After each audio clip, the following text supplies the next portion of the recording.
Today for Devotions with Daniella, we are reading Generation Hope, How Inclusive Economics Can Help Us All Thrive.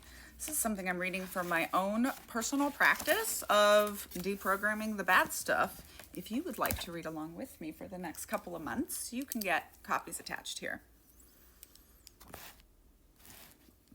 This chapter is called Crisis and Crossroads.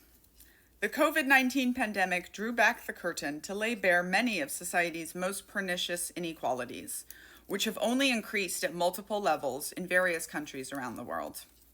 As a result, global leaders have been thrown into the spotlight, allowing their citizens and the public at large to see whether compassion was ever anything more than fashion. This time, our leaders must put their people first, through authenticity and compassion, rather than looking for a standing ovation for a polished performance. As the dust from the pandemic settles, will we repay everyone who has made sacrifices with a better future? Will we translate the solidarity we found during lockdowns into inclusive long-term objectives? Governments around the world are under pressure to do something, and the cupboard is bare. They don't have any fresh ideas. Our potential is clear. We have yet another opportunity to change our world.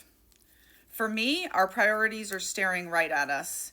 We need holistic change that revamps our current economic system, curtails emissions of greenhouse gases, and rethinks the way we educate our kids. And given the way economic priorities seem to take precedence, even in matters as serious as our future generations, the system has to be our first area of focus. We are now at a crossroads where the great potential we've proven we have, intersects with the great destruction we've shown we're inclined toward. After the First World War, a similar opportunity ended in the Great Depression, the rise of fascism, and the Second World War.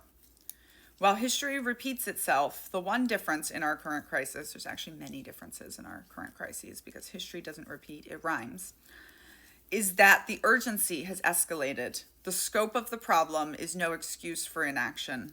To avoid a literal extinction, we must change more than we ever have. Will we take this once-in-a-generation opportunity to design our new world, or let it fall away? It's time to meet the heroes and heroines of the story. Introducing Generation Hope. That's how we lead into chapter 2, outdated and outmoded.